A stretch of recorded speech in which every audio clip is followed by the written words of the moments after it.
audio clip contains strong language and has therefore been rated 18 plus by the YouTube NECCA. Viewer discretion is advised.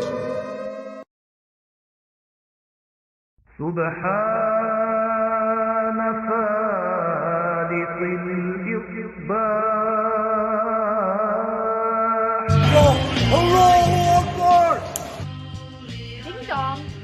Hello? Yes, that's right, infidels. You found us here, channelattitude.com, Hamin Media Group, where you get the most real talk, the best reviews of all your favorite wrestling shows from AEW and WWE, Impact, and more, because we're going to break it all down with the best staff in professional wrestling at HMG. So you don't need to go anywhere else, because there's no 5 stars here. There's only $5 face slaps, infidel.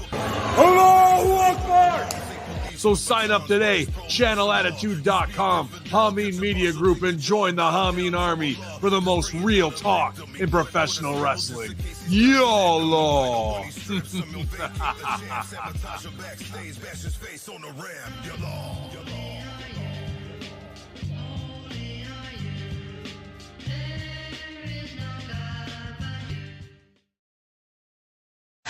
Friday!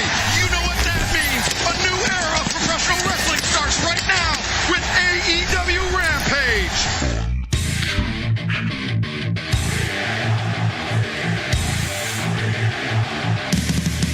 I said I demand a thank you. What the hell?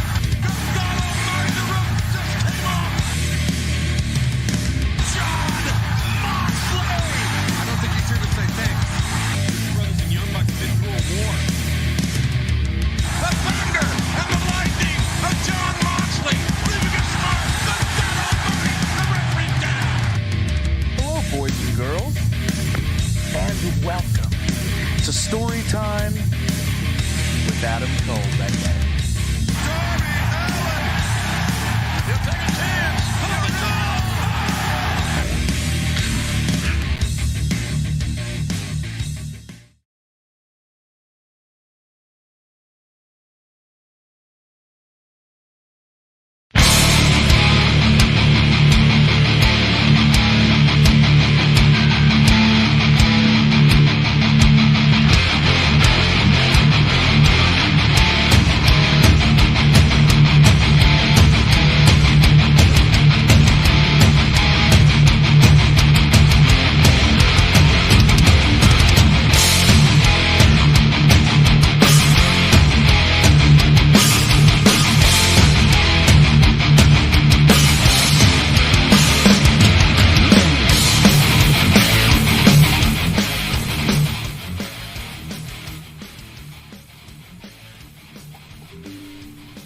Hello everybody and welcome to the HMG Rampage Uncaged show right here on channelattitude.com.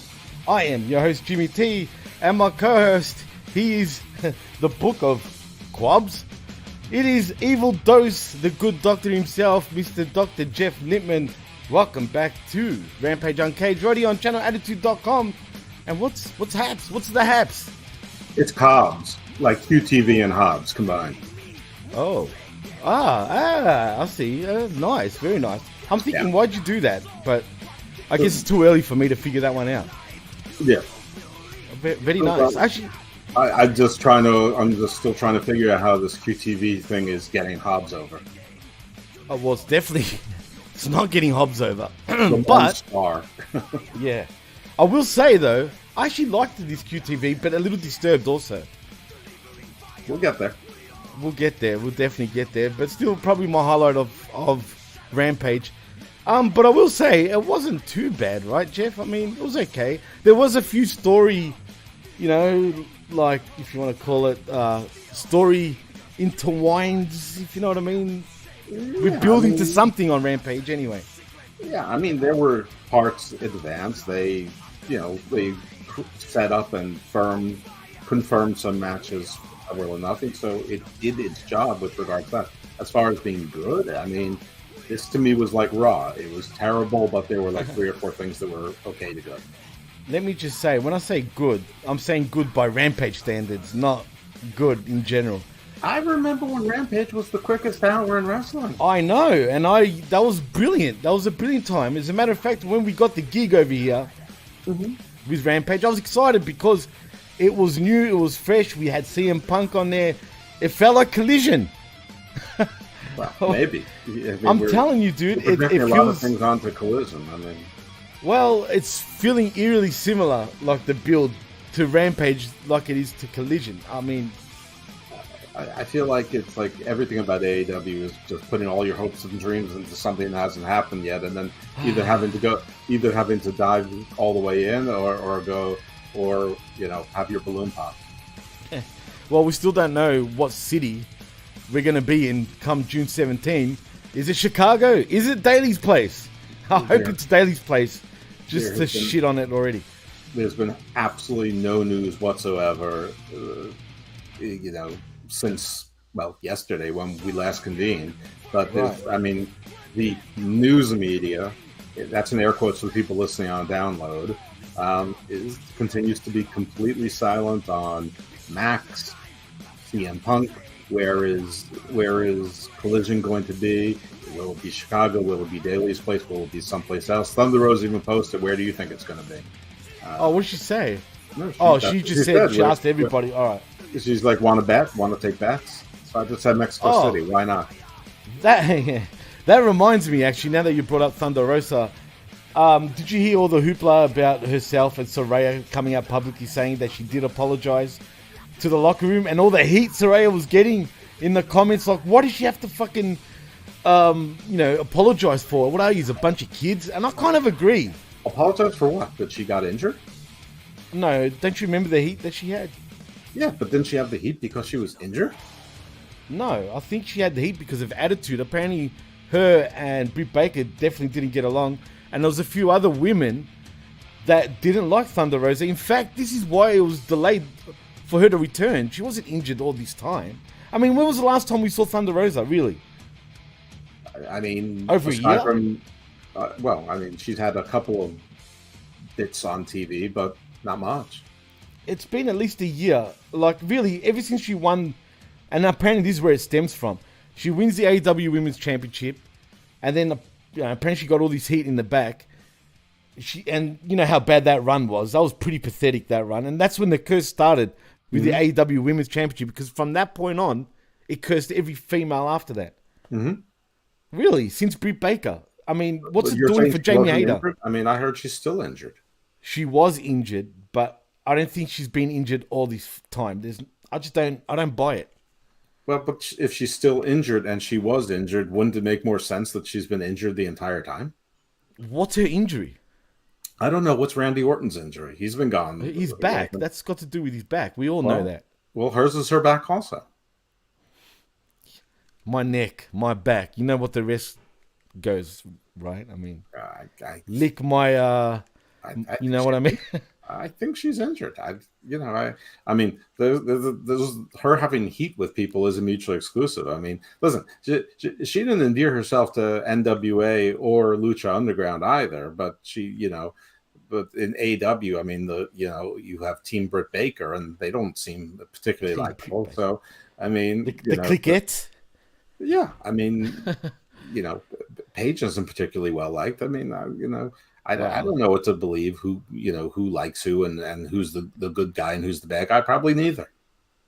You know what popped to me, and shout outs to Bin Hamin. Actually, I wanted to say this last time, but I forgot. But now I remembered. He was calling, especially the 4 Pillar feud, 90210. It was like an episode of 90210. What were we doing all that time as well? I was putting Melrose Place themes, then 90210 themes. Mm-hmm. So I'm glad we all think on the same basis. Right, but that's what this company is. It's all fucking 90210 childish bullshit. Right. I don't know if I said it on PWC or on Hammerlock Hangout. Well, it's actually on the PWC or a Channel Attitude show or whatever. But I mean, I probably said it more than once because that's what I tend to do, repeat myself. But I said that the storylines off the screen are much more interesting than the ones on the screen. When it comes to AEW, definitely. And just professional wrestling in general, it's always much more spicy in what goes on in the back. I mean, it's interesting. Because it is so, sort of, childish. Young adult soap opera.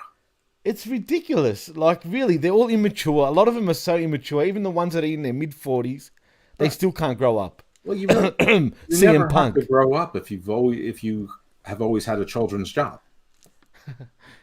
Fair point, actually. I mean, if you've had the same career since you're in your 20s and you don't have to behave materially different the entirety of it, why would you ever grow up? Yeah, but come on. I mean, yeah, maybe in AEW. This happens with all that. People in Hollywood, rock stars, like artists. Rock stars are very childish. Yeah, people who have essentially been doing the same thing since they were teenagers into their adulthood. You never have to grow up because your responsibilities never change. Things just get bigger, and then as you get more successful, generally speaking, you just hire other people to do things for you. Well, why not, right? If you got the money, why not? Isn't it funny though how humans are in many ways? Like how we kind of look up to. I'm not saying you or myself or anyone for that matter, just in general humans. How they look up to other humans that are just don't call me human, damn it. Oh, what do I call you? I don't even know what to call you anymore, Jeff. I know you're running out of nomenclature. Is it person? You people? I don't know. Or is it Homo sapiens? Evil dose. Sapiens. Just evil dose. Evil dose or Viceroy dose. Viceroy dose? Yes. Why Viceroy? Because I'm a military overlord. Oh, dudum-ch. Nice. Very good. I know. I need to get that sound effect. If we're live on Podbean, it would be there queued up. Was that supposed to be a joke to you? Not really. I'm just it follows a joke. Well, I don't have one. You're the one that's supposed to give me the joke. Good thing you don't have because you don't know when to use it properly. Listen, back to my original question. What was Thunder Rosa apologizing for and to whom? Well, again, this is speculation, just going by the dirt about some sort of heat, right? Now, it is a fact that she did I don't know what the heat was exactly. We just know there was heat. But Saraya confirmed it on Busted Open Radio, I'm pretty sure, that she apologized to the locker room. That's what she said. So and what did she apologize for? She didn't say. And who did she apologize to? To the whole locker room, the female. Was there anyone in the locker room? Apparently Saraya was there. And where is this locker room? Jeff, really? I have no idea. It could have been at Dynamite. It could have been at Rampage. It could have been 2 weeks ago. All I know it's one of their TVs. These facilities have locker rooms? Well, when you put it like that, locker rooms, right? Uh-huh. If you want to really get technical, they're not locker rooms per se. They're, So did she apologize just to the women's locker room, the men's locker room, the entire roster of, or whoever was in the building? I mean, I'm assuming it was more the female locker room, but I'm not sure. So, like Taya Valkyrie, who just got there 3 weeks ago, she got an apology? Look, like I said, Jeff, don't blame me. Who got signed and we never saw her again? Blame this woman. Whoop. Just saying. That's the one that's been said. Whoop, did I say that? I mean, that person, not woman, is the one that's telling everybody in the dirt and shit. So, I don't know, man. I'm just going by what she said. Okay, well, apparently she didn't say very much. Nobody's asking any questions. Well, she had a mouthful. Oops. Yeah. We're on channelattitude.com. We can do whatever we want. Yeah, that's right. But anyway, real Jeff. talk in professional wrestling. I mean, obviously, we're not the ones who broke the story. Because I'd have had more questions. Well, what other question can I ask? It's pretty vague, really. I don't know. All I know is supposed to be. I mean, you can ask any questions you like. I mean, but you're the one that has the answers, and you don't have any answers. Well, so I don't have the answer for this. All I know, there was heat. That's all I can say. I mean, what did they order Mexican? It was too spicy. I knew you were going to say that. What kind of heat are you talking about? Well, that's a good question because it could be that type of heat that Asuka was cooking. As a matter of fact, could have been that chili pepper mess. It could have been. Was Julia Hart trying to copy her, and she shared it with Malachi Black, and they spit it out and they blew it on everyone. Blew it on everyone, huh? Blew it on the everyone. Real blow off in professional wrestling. That's exactly right.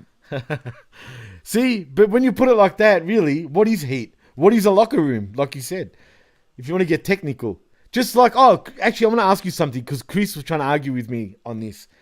So I am going to ask you a question. I'm talking about our very own Chris Ambs, who unfortunately couldn't join us today. Not Chris Bruce Weenland. No, not that Chris, but the AMBS bullshit in the morning variety, Chris. All right. We love you, Chris, just quietly. But I'm going to have to ask him this. What's a work shoot mean to you? What's a work shoot mean to me? What does it mean? Well, I mean, generally, I think it means when you take something that happened from reality and you try to turn it into a wrestling angle or angles. Bingo. That's what I said. But he was trying to say to me, no, that's not what a work shoot is. When you work like a reality thing, but it's not real. I'm like, why? Because it's called a worked shoot. I mean, I guess he's going be the other way around. The words, the order of the words, exactly. That's what's confusing him. Well, but people say work shoots. I mean, it's there. Nobody says shoot work. There is. I mean, the only one that says something is Hulk Hogan. They say when you work yourself into a shoot, brother. I mean that's but that's the same thing. Right. Well, that's a shoot work where. I know, but it's the context of the way he said it, though. That's okay to say it that way. Because that's how you say it. Like, it's like, yo, brother, this guy over here worked himself into a shoot, brother. I understand what he's saying from a logical perspective, but from a wrestling vernacular perspective, what he's saying, nobody uses the term shoot work. They only exactly. Thank you. That's all I need. I'm like, and we'll start to argue. I'm like, all right, I'm not going to argue with you on this. I know what it means, but whatever.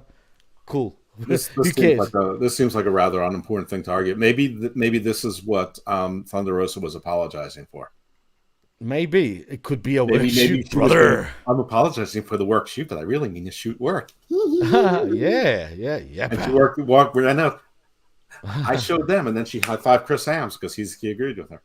Maybe. They didn't understand what you meant, Thunder. Thunder in Paradise, it seems, in AEW. That's right. Okay, so this was the show where I looked down at some point, looked up, and Dustin Rhodes was bleeding all over the place, and I laughed. I don't think that was supposed to be the response I was getting, but it's like somebody's blading on cut himself on fucking Rampage. I'm surprised Moxley didn't. In a nothing match, right? I remember there was somebody on Twitter. I think it was Billiam. He goes by Billy. I don't want to Billiam. Yeah. Oh, wait a minute. Bill Shannon. Oh, okay, all right. And he's saying I'm watching Rampage only because I put a bet on Moxley bleeding, and I said, I guess you should have bet on Dustin. You should have bet on Dustin. And you know what? Dustin does bleed a lot too. Blood. Yeah, no, really though, Dustin does bleed a lot when you think about it, man.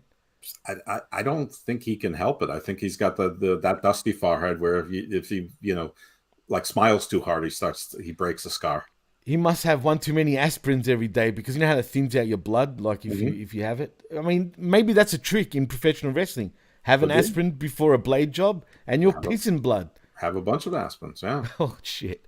We don't recommend you have a bunch of aspirins, but it thins your blood out, so it'd be good. We're not giving any pharmacological advice, period. You are a lawyer. Good. That's the lawyer side of you talking. I like it. That's very good. Very good indeed. I mean, we're not the only life skill I think that we give it all here is to be skeptical about what you hear about wrestling news on business related things. I mean, I agree, but when a wrestler comes out and says it, I guess there's some truth to it, right? But then again, you can't outwork a worker, brother. You can't trust what the wrestlers say because they're full of shit. That's their job. You just have to wait over the course of time and see who you can believe or who you can believe even a little bit. I don't want to toot our own horns, but I will say this. I think we've all got a pretty good track record when it comes to what's going on. I mean, we have a pretty good 8-Track Brown record. I think it's even better than the 8-Track Brown record. Especially better than the 8-Track Black record. Exactly. Yeah. We won't even go there. That's name. Okay, listen. Most of the wrestling media is like 8-Track Black, but we're more like 8-Track Brown. Oh, that's a compliment to Brown. We keep it real. We keep it real. Not as real as 8-Track Brown because he gets too real sometimes. But we keep it real. I'm too privileged to be that real. True. That's a No, good I'm serious. point. I am. You're not going to rope me into something here, No, Jeff. I'm not talking about like the woke version of white privilege. No, Okay. I've led too privileged a life to be that real. Wow. It's The amazing. humble Dr. Jeff Lippman. It's amazing I'm as real as I am. It's really a testament to my amazingness. Wow. And here I am thinking he was being dead serious. I know you're going to tell me you are, but I am. it's okay. I get it. It's all good. Okay. Absolutely. I agree. I agree with you 100%. Right. Well, anyway, Jeff, let's get into a little Rampage. Except when I told the viewers yesterday that we'd be on the air at 11 a.m. and it's, 4 o'clock, and we're still not on the air. Well, like I said, man, I was sleeping. Then anyway, I'm not going to sit there and say what's going on. And then others were interrupting me, Media M5, just quietly. Right, he was on Twitter all day arguing about like club names in Australia, like anyone. No. I don't know why, but randomly, I don't have an idea why he asked that. And I don't know why he assumed I would know. But interesting. No, he's just talking about the shuffle scene. Do you know what a shuffle is? No, and I don't care. Well, anyway, it's got to do with the techno. I know the Harlem hard Shuffle, that song. Right. Well, the shuffle in dance club scene started in Melbourne and then spread all over the world. Oh, and that's yeah, true. I'm sure. No, it did. I'm not kidding. Look it up. All the cool stuff starts in Melbourne. We know. I didn't even know that until before. I actually didn't think that, but it's true. It's like the bottom of like the pinky toe of the world, and try and tell me it's something. You think do I brag about my hometown really? Yes. Dude? I don't brag. No, I don't. Yes. Give me a break. Constantly Melbourne this, Melbourne that. You know what? There's a lot of Americans Australia lately. Australia this, Australia. Get the hell out of here. I can't stand this place most of the times. I hate that we're too far from everything, personally. Yeah, beautiful country, sure. Big deal. What? What's wrong? There was a bug bugging me. I didn't see it. Anyway, but forget Australia. Let's move on. What was it, a fly? No, a smaller fly, like one of those like little fruit fly gnat things. Around the ones that hang around fruit and shit. Yeah, they're like you can't see them, but like when the sunlight goes through them at night, you can see there's like 1,000 of them, like near every tree. So don't you dare even try to look for shade. Yeah, I know exactly which ones you're talking about. Do you guys even get a lot of mosquitoes though? No, we don't. Not where I am anyway. Oh, okay. Okay, interesting. So in Baltimore or Maryland in general, you don't get mosquitoes? I'm sure there are more by the water and things like that, but here where I am in the county now, it's like too urbanized, but not wooded enough. I wonder who this clown is.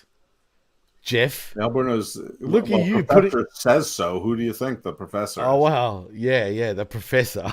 I know a Lippman when I read one. Put it that way. That is definitely you being a double agent, trying to be nice and cute, but you ain't fooling me, Lippman. Hold on a second. If that was me, I would capitalize professor. Oh, you're full. Cut the shit, Lippman. All right, cut the shit. Look at you. You know it. You know it's got guilt written all over you. Melbourne is the Michigan of Australia. Rewind this. Professor says so. That's rewind the tape and see when you see me typing. Really? I can do stuff without you noticing what I'm doing. Can't do anything. The only thing you can do is hit the button that says, yeah. Yeah, I can. As a matter of fact, I will. But I won't do it. See? I won't do it yet. Mm-hmm. Not just yet. Not for you, Lippman. Mm-hmm. Anyway, shout outs to the other Lippman in the chat. Oh, look, there's another one. And I can see there's only one professor. Apparently, there's more than one professor. Just saying. No, there's only one professor. You're lucky you're anonymous right now, Jeff. Anyway, let's get into anonymous. It's the professor. There's only one professor. But which professor is it? Oh, wow. Look, you followed me. Professor, you know. You know who just... You're so full of shit, Jeff. I know you even made a Soraya account just now on Twitter and started following me. You can see my look at your face. You think I'm... Come on, dude. I know you too well now. I can tell when it's you. That Soraya account is definitely you. Just tell me when you're ready to do the show. Look at him deflect. He starts deflecting. No worries. Shout outs to Soraya. Right. Anyway, let's get into Rampage because it kicks off with the Blackpool Combat Club from the UK. in John Moxley, Claudio Castagnoli and Willa Yuta versus... Now, before I say this, is this borderline racist in a way, but because he's Mexican, it's okay, we can sort of say it. So I'm going to say it anyway. The Best Amigos in Bandito, Chucky T, and Trent, get the hell off my television, Beretta. I mean, you can say whatever you want about this. This was terrible. I mean, Jericho kept calling them the Best Amigos, but he said that he would prefer Mejor Friends. Mejor means best in Spanish. Why not? Okay, well, why not say, what's another term for friends in Spanish? Why not say fire? Compadres. Why not say fire? How about the Macarena? Three Amigos. Oh, the Three Amigos. True. Absolutely. Why not? Yeah, the Three Amigos. What the hell? Why didn't they do that? That's true. I don't know why anyone thought that Bandito being with these two idiots was anything that was good other than getting him on TV more often. But he's still with these idiots. Yeah. I feel bad for Bandito.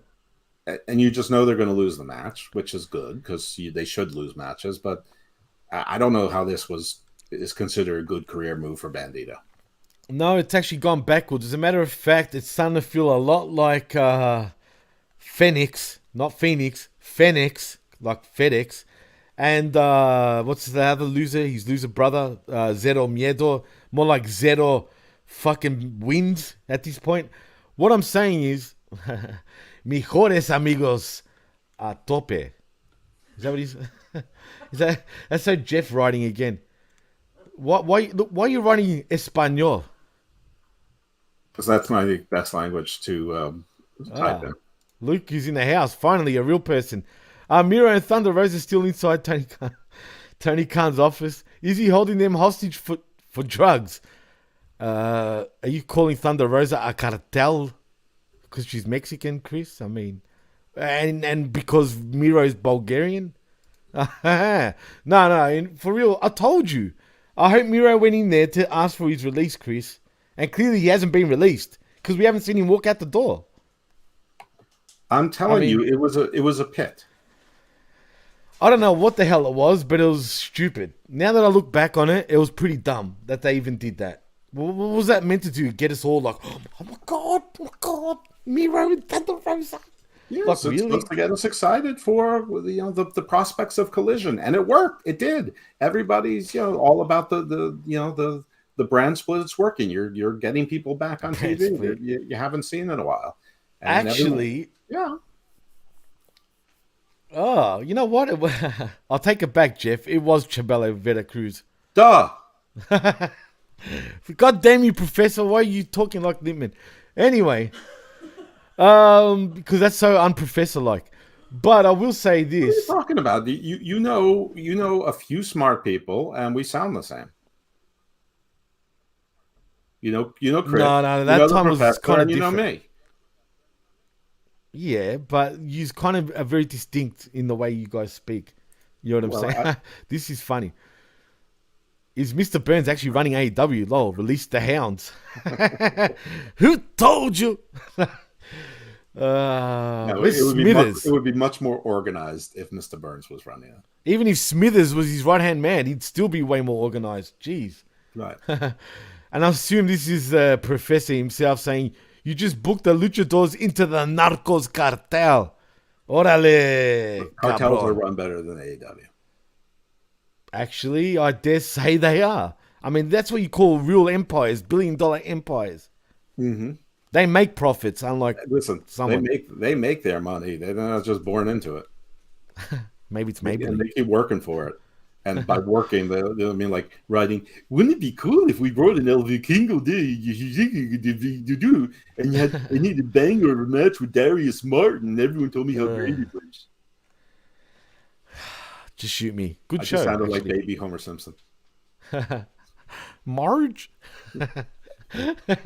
Anyway, yeah, look, man, this company is weird, dude. That's all I'm going to say. But I will say this. Bandito and Jalisco and a Freeman would be great. We should give that 45 minutes on Dynamite. Oh, homie. Everyone will love it. Goo goo gaga. I know that, do you? Jeez. Anyway. What's Douglas saying over there? What is that young man's name? Even though Chris's name comes up in the chat, she's trying to tell me that was Chris in the chat. I'm like, I know. Good. Okay. Jesus. Listen, anyway. she knows that you don't listen, maybe not to yourself either, so you have to be told twice. Wow. If anyone knows you don't listen, it's your man friend Douglas. No comment. Anyway, I won't even bring that up. Well, anyway, back to let's rewind for a second. Is it just me though, Jeff? Yeah. But does Rampage feel like a little side split?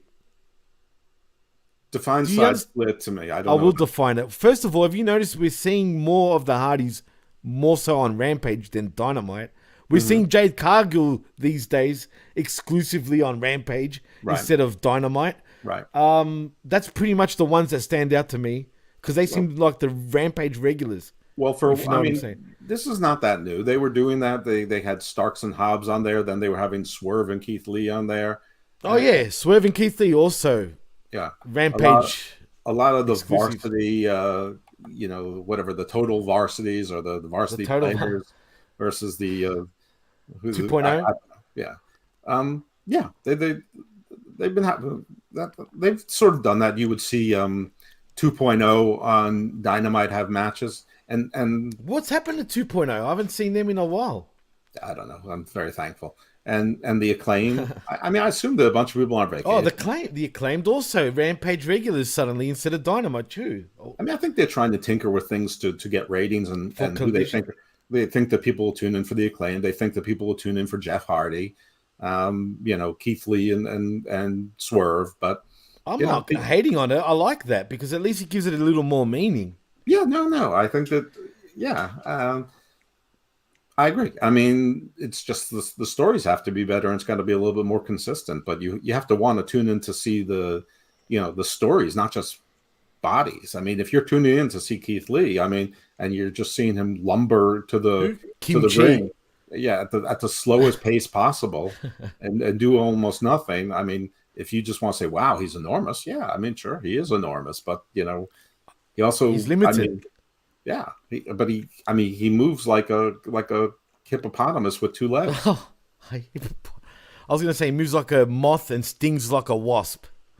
Moths are fast. Yeah, he moves more like a caterpillar. He's very slow, is what I'm saying. He walks like somebody who's walking through water. It's slow. Are you calling him Jesus? No, he walks on water. Oh, yeah, true. He avoids the whole He's water Jesus part of it. then. He's Jesus instead, not Jesus. Get it? Anyway, look at Jinder Mahal Balls in the house. AEW Wreckage, a better name than Collision. Well, we As know. a matter of fact, that's what we it's our show. I'm sure he's seen it. That's why he's saying it. I know. Of course he has. We're like, I came up with that almost immediately upon hearing the show Collision because it's. We still have the skirmish conflict sort of. Things are going a little bit askew kind of theme going on there, but right. Collision felt like it was a different kind of like damage, and it just seemed to me the wreckage. Collision, you think of the wreckage. Absolutely. As a matter of fact, I love how the professor himself actually said he thought of me when he said about the Collision name, right? Because I thought the same thing. When I saw the announcement of Collision, I'm just like, man, that's something I would have named the show. Like, couldn't they come up with something better, really, when you think about it? So, and thank you, Jinder. I think Wreckage does sound better than Collision. Either way, it's going to be a train wreck, more than likely. You know what I'm saying? So hopefully it does become a Wreckage. But tune into the PWC Wreckage on the 17th. That's when we debut. But anyway, well, yeah, we don't know what city or town we're debuting in. But it's somewhere between the US and Australia and Canada, maybe. Mm-hmm. The tri-country area. The coalition. That's right. Look what Jinder says. Nobody draws higher numbers than Big Bang Theory at 7:59 p.m. You know what? That's pretty much true, except that one time the Rampage was on right after the NBA and the game went long. Then there was the post-game show and then Rampage came on and like people didn't turn there was no post-game show. And so, sports bars all over the world didn't turn off their TVs until people complained like 20 minutes later going, hey, turn this shit off. and it went from 1.4 million down to like 700,000. Wow. And then went down to 438,000 by the time that restaurants and bars and bartenders realized they had to change the channel. Listen, what kind of break are you on? That home break? PWD. That's Are you talking about Ocho, whatever the fuck, or Ocho Ochina? Hombre? That's right. Well, he says, I don't know if he's being a smarty pants over here, but he's saying, I'm going to start a wrestling show and call it the PWD. For what? Dicks? Is that what you trying to be smart here? Or is it, what's that? What's the D? Hombre? God damn it, pal. What's the D? The D is your Benedict Arnold right to your right over there. Well, just look off camera. You'll see where the D is. Ooh, yeah. Anyway, PWD, come up with something more original, bro. Come on now. All right, so listen, have we finished the first match on Rampage yet? Did we even discuss the first match? Oh, I did. Well, I was getting into it. No, but we finished now because the Blackpool Combat Club defeats the Best Amigos. I have a question for you. Yes. Jimmy. Yes. How does this build up the BCC to look like they're going to have a chance against the Elite when they struggle for 15 minutes against two jabronis and Bandito? Well, I'll tell you how, because at least unlike the Elite, these guys seem to wrestle quite frequently together, man. On Dynamite, on Rampage, quite frequently also. I assume they're going to be colliding everywhere on Collision. I mean, come on. It's the teamwork. It's the teamwork is what makes them jerk, Jeff. Okay. Literally. And was this a banger of a match? I'm not sure. Was this a banger? To an extent, I was banging the table as I was watching it, dude. Okay. Or maybe I was banging my head more so than anything. Because to me, if I believe that the BCC are going to destroy, have something a chance of destruction with the Elite, that their match against the Best Friends and Banditos should take no more than 5 minutes. Could, but it didn't. It did. As a matter of fact, they struggled to fucking win this match. Really, when you really think about it, they struggled. So how is it building up this pay-per-view? I mean, if they're struggling against the Best Friends, I mean, this good question. That's a very good question, Jeff. Why would I pay $50 to see these guys, or $60? Why would I even use my free credits that I get from Fight TV on this pay-per-view? Because I don't even know if I will. Because I don't think it's even worth it, and it's for free. Listen, that's a prediction show I don't have to do and a review show I don't have to do. So I'm all for you not using them. But you know what? You are working that day, as a matter of fact, Jeff, because we are going to review Double or Nothing. Unfortunately, using your free credits, I'm not. No, don't worry. We'll watch it. We'll watch it by the means that we've been watching it. But till then, I ain't watching Jack or shit. Well, I don't want to watch Jack. That's for sure. Definitely not him. Well, but I will say this. Well, true. But I will say this. The only match I'm kind of looking forward to, funny enough, is what we're talking about. The Elite versus the BCC in, what is it? Anarchy Rules match? Whatever the fuck it is. Anarchy in the Arena. Oh. They want to basically a fall count anywhere, no disqualification. So it'll be a combination of blood and guts. And, I mean, listen, the one thing I've always said about the Bucks is that they're good choreographers. So definitely. This should be wild, and it should be gruesome, and there'll be lots of blood and guts and stuff like that. But I don't know. I feel like I've seen it. I mean, we just saw Jericho and Roderick Strong do it. I mean, I just have seen it all already. For nothing deep down when you think about it. Why did they hate each other so much that the first time they entered the ring together, it was a Falls Count Anywhere match? Maybe off camera, Roderick Strong and Marina Shafir double date with Britt and Adam a lot, and maybe that really affected them deeply.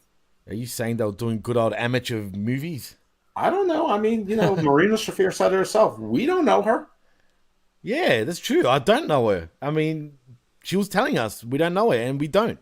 I'd rather see Marina Shafir versus Chris Jericho.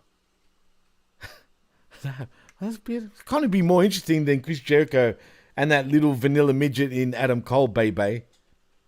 Adam Cole when he came into well, we'll talk about it. All right, so we're done with the first match, which was a third of the show. So okay, what yeah, the first and last match literally was the big sort of time wasters. But yes, the Blackpool Combat Club from Blackpool, United Kingdom, won the match. Right. So yeah, let's move on from that because next we see the big mayonnaise guy that you call. I heard somebody else point out, gee, Brian really hasn't been getting physical for the last 2 or 3 months. Do you think that maybe he's nursing an injury? Hope he's okay. We've been speculating for a long time. We both did, as a matter of fact. Right. Yes. I agree. No. He's 100. Yeah, I know. It's crazy, right? It's 100%, and that's why I said we get most things right here at HMG. I meant that when I said that. The people are saying, no, they kept him off TV on purpose because of the screwdriver injury. Really? How many times did Moxley with the screwdriver? Didn't Omega get hit with a screwdriver too? I mean, he did. I mean, no, they wouldn't do that. Obviously, he was concussed also. What's wrong with these? Anyway, I better not because it just drives me nuts. I don't even want to talk about these idiots. Show. You know what? Whoever that was, I admit it. When it comes to Rampage, I'm especially one-sided. What are you talking about? The guy on Skirmish that got you and Chris so upset about. Oh yeah, that idiot! I have no idea who that. I've never seen that person in my life. To me, he wouldn't be an idiot. He'd be correctly stating the fact right now. Objectively, I am one-sided. I am objectively. Yeah, you are. You deserve the WB fucking shield comments, actually, Jeff. Compared to no, what I deserve is you hate wrestling shill comment. That's what I deserve. Because listen to me talk about WWE, it isn't much prettier. I know. That's why it drives me nuts. Like, I don't understand. All right, look, maybe online, and look, to an extent, the only time I start seeming like I am a shield to WWE is only because a lot of these AEW marktards make me want to go the opposite of what they're saying, right? Yes, they do just inspire for the fuck of it. Contrarian reflex. Exactly. But also WWE has been kicking ass on the live events, and absolutely, and their product second to none, cleaner to watch. I mean, it's easier now. Sometimes that means it's boring or stale, but it's easier to watch. If I like AEW, sometimes gives me a headache. Oh, headache is an understatement. But look, WWE sucked all week this week, really. Other than the Bloodline storyline, right? That was the only thing that was actually interesting for me this week, right? Well, everything else sucked. I like about half of NXT. I liked about half. Oh, you like NXT though? I liked about half of SmackDown. Yeah, but there was something off about it. It was good on paper, like we were saying yesterday. I didn't like half of SmackDown. I'm just remembering the things I liked. Remember C? We both gave it a C minus. I liked about 40% of it. Yeah, it was just, I don't know, it was weird. It just wasn't like the week before, other than the Roman bits. But the week before was fun. Oh, the week before was a great show. But I will say this. Dynamite, look, this is how much of a shill I am. Dynamite was actually the best show of the week for me. How's that? Legitly. Not for me, but what was better than Dynamite? Was SmackDown really better than Dynamite when you think for about me, it? yes. For me, yes. Interesting. But not by much. I mean, SmackDown is often the quickest 2 hours for me, and last night. It is. Last night, night, really is. I'm like, okay, this show is going pretty quickly, and I looked, it was 9:21. I'm like, no. Shit. I'm like, damn. I'm like, what the hell? Nah, I mean, yeah. Sometimes it can be a drag, but yeah. Look, who's in the house. It is Media M5 at PWC Network, the PWC. He must be talking about me because. What's up, Mr. Hardstyle? That he's talking about me, I guarantee. Oh, that's what we're talking about. You know what? I saw that, and I in my head I put that hard into style. hairstyle. Okay, hard, Jeff. No, hairstyle is what I. Oh no. But look at Jinder. He says the BBC will win with the heel turn of Take a Shitter.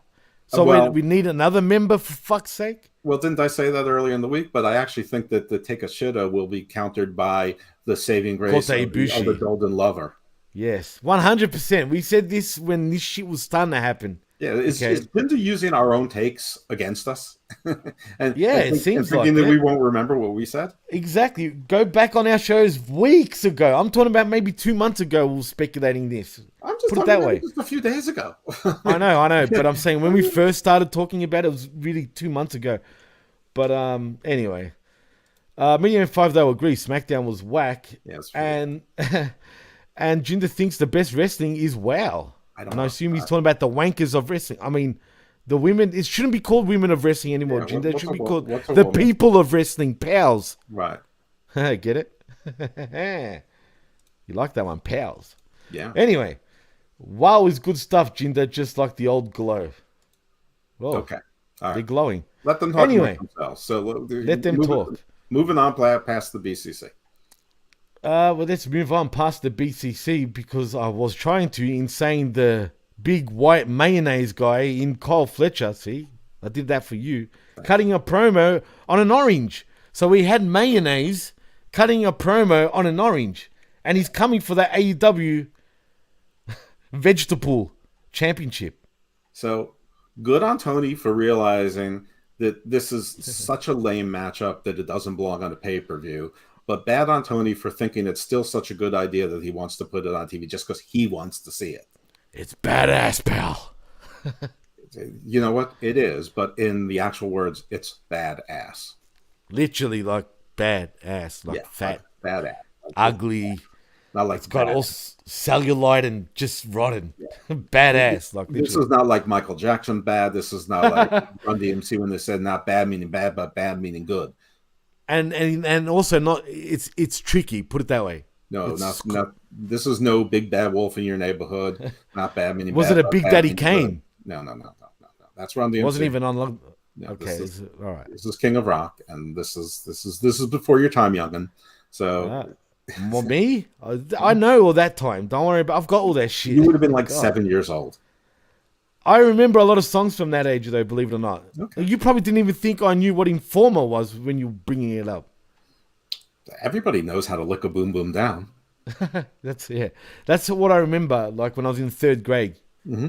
Literally. You come home. Mommy, lick your boom boom down. No, I didn't say. My mum would kick my ass, dude. Legitly, like. I would pay to I'm see telling that. you, I would Greek pay to women see are that on fucked, bro. CZW. Oh yeah. That should be on pay-per-view. Your mother kicking your ass. That would be great. You know how the flip flop got thrown on in Puerto Rico, And then, dude, then Dee I've comes had in belts. to I've had. you, and then instead she goes, "You call me a Nazi, you bastard!" And she Oh hits you man, with I'm a hammer and telling a you, dude. sickle. I'm telling Mixing you, up my fascist symbols there, but man. Don't she even hits get you, me she hits you started. with Triple H's Iron Cross. Yeah, she's like, I am the gamer. And then both sides of the family come in and they just start kicking you. Oh man, I've got stories. Maybe I'll share them, in the future. But Sounds right good. now, let's not go there. But it's funny. All right, so the jar of mayonnaise is challenging Orange Cassidy, and there's so definitely going to be a title change just before an entire battle royal that's going to be 20 against 1 on a pay-per-view. So they're totally going to change the title here. Wait. So you're saying the winner of the Vegetable Royal Rumble, whatever it is going to win the battle, or you're saying the jar of mayonnaise is going to win? No, I'm being sarcastic. The championship. There's no way Okay. the jar of mayonnaise is going to win on Wednesday because they booked a pay-per-view match where it's a 21-person battle royal, and the winner of that wins the international title because that's a way to defend the title.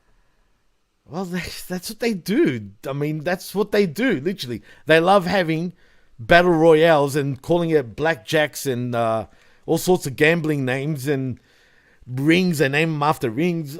Not the wrestling ring. I'm talking about the ones you put on your finger. I don't understand, bro. I don't get this company. Who the fuck overbooks battle royals like this company does? I don't know. Who has to overbook a pay-per-view? I mean, not everything needs to be a gimmick match. Tell this guy. I mean, tell him, please. I Seriously, all the like- time. I mean, he does. I mean, he doesn't understand what the word desensitized means. Okay, maybe I'll try. Tony, the reason why you keep having to take more and more cocaine is that you're getting used to the increased dosages. That's what desensitized means. Yeah. In other words, your tolerance is very high, TK. Right. Like for most wrestling fans, just a wrestling match with a nice little story should be enough. And a Every nice now and little- then you need to go extreme, and every now and then you have to have stipulations to end the feud. Yeah, pal. LA Knight agrees. Yeah. Every night you can throw something in the mix, try something new, but not all the fucking time. It's meaningless. Word of advice, TK, and this comes from the great Jean-Paul Levesque in Triple H. The slower the burn, the better the cook. Just saying. Slower the burn, better the cook. That's all, not the fucking same shit with a different name and go bazinga. I mean... You can't rush brisket. You can't rush brisket or, as a matter of fact, a roast. It takes a good 3 hours at the very least. That's right. You have dried pulled pork? It's not good. It's not good. Ew, it's actually bad. Right, you need a slow roaster. And the slow roaster, the emphasis is on the slow part. Slower the cook, better the burn. Just saying. Just saying. Just saying. True. I have to whisper it, TK. Anyway, start hitting your shit again and we'll be all good. It's all Nobody good. gourmets in the microwave. Yuck. No, nobody does that. Well, Jinder says Kyle looks like Ospreay, which means all these small wrestlers look alike. As a matter of fact, he's not small. Believe it or not. He's actually tall. Yeah, he's actually He's more like Matt Haven. With a less stupid haircut. Similar builds, actually. Pretty much the same. Yeah. Jinder also says lower ticket sales forces Tony to overbook with gimmick matches. Actually, he doesn't realize that the gimmick matches lead to lower ticket sales because he's got the gimmick matches on regular TV constantly. So you don't need to pay $60 to see these gimmick matches. I mean, that's another problem. If he didn't do stipulation and gimmick matches and give away giant matches all the time on TV because he's so desperate to, I guess, now get over 870,000 viewers. Is that what the rating was? This week? No, it was 814 or 813, something like that. So, 877 is their recent high. But if he didn't give away all this stuff on TV for the same audience that's going to watch anyway, then maybe you would pay $60 to see a card where there's 14 matches and 9 of them have stipulations in them because you don't normally see it because then it would be interesting and fun, like what Extreme Rules used to be. Right. But see, this is how retarded this company is, right? First of all, they do what you just said over and over and over again. Mm-hmm. Second of all, do they know their audience? I mean, look at the press release for Collision. You'd think you'd want new eyeballs for that show, but the press release clearly states our hardcore fan base. We catering to our hardcore fan base. The fuck is wrong with you guys? Right. Like, are you going to be catering to the marks and that's it? Like, right. What's Dynamite already?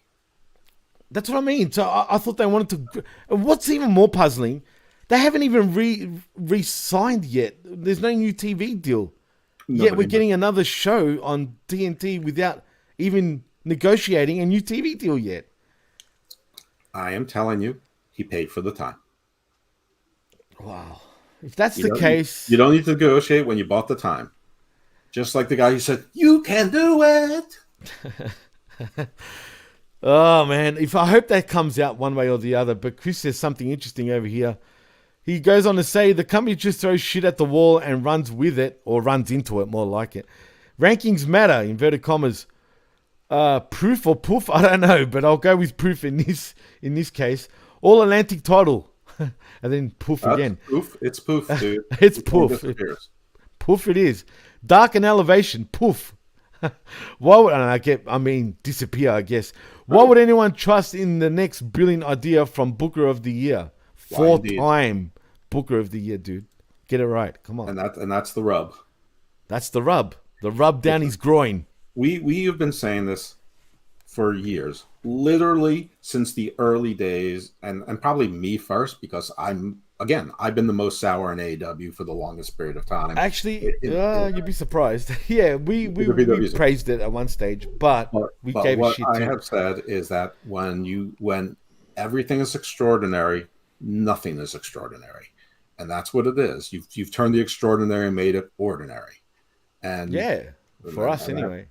And yeah, well, for most people, except for your hardcores, and then there's probably some population of people who just want to watch wrestling. That's fine. More power to them. You know what I mean? As a matter of fact, I don't understand the tribalism right now. It's so dumb.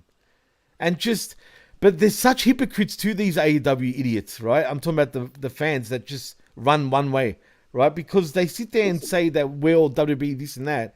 Well, there are But you idiots don't WWE even. idiots too. I mean, there are people who love of everything course. WWE does, and 70% But they're more of low WWE key. love them. But the thing is, the AEW fan base literally asks for it, though. That's why it comes across that way.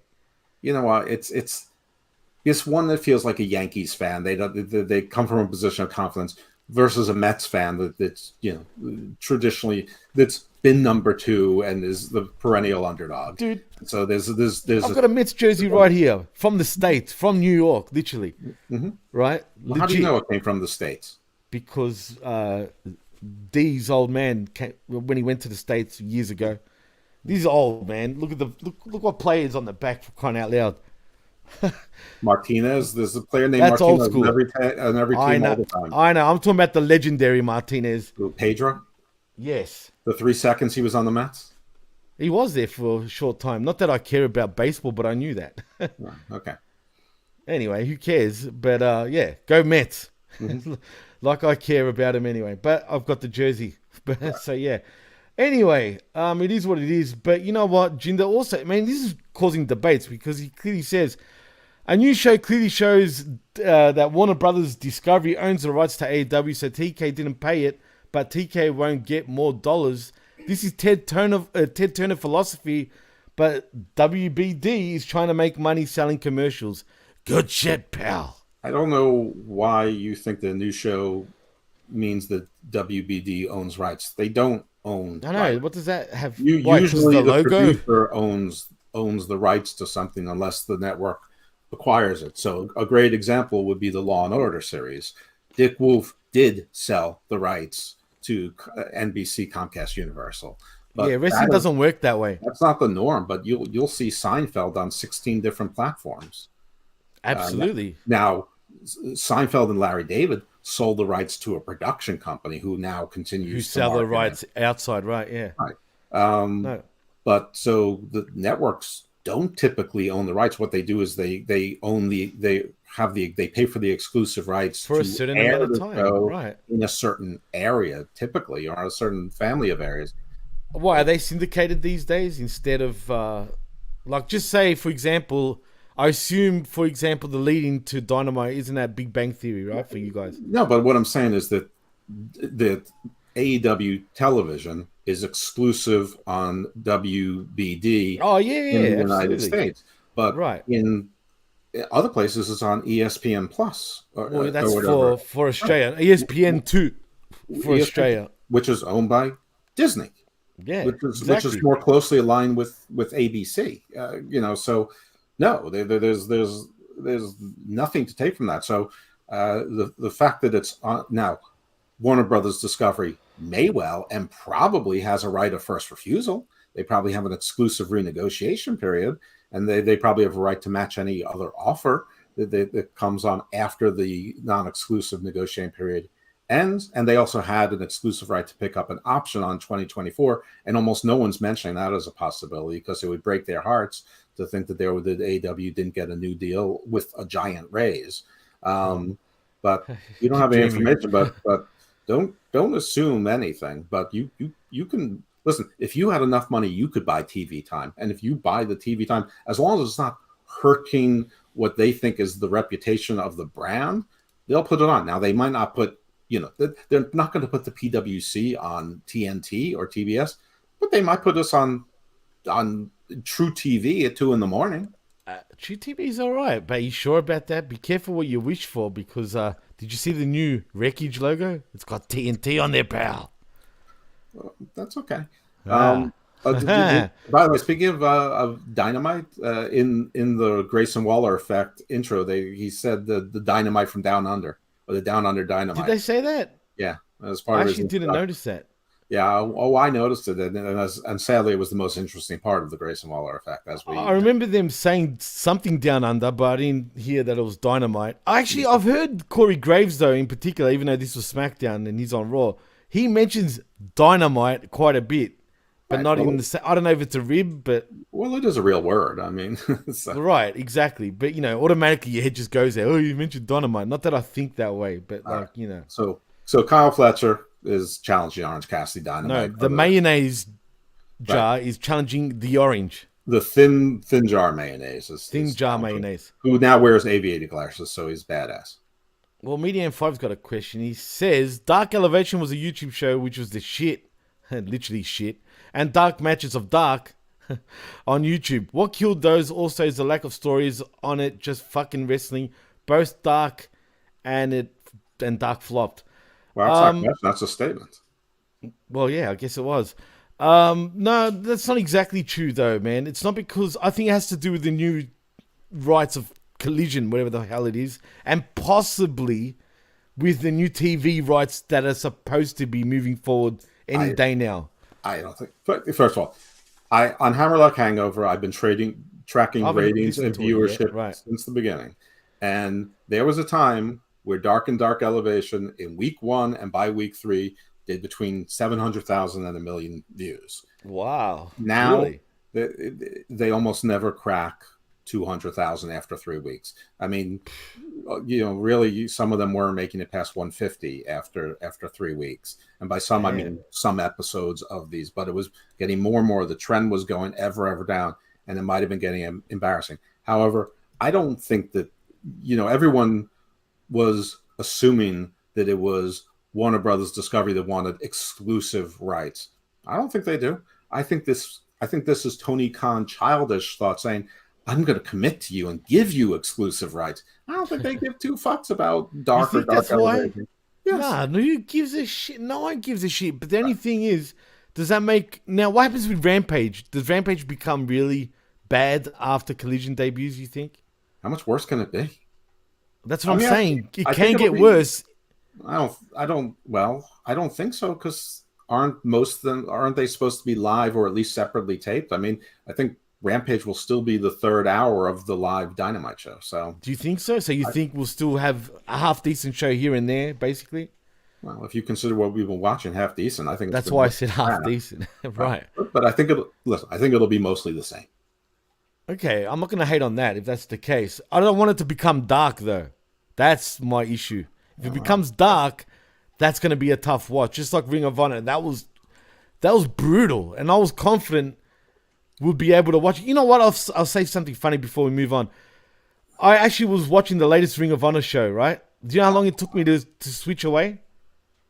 7 minutes.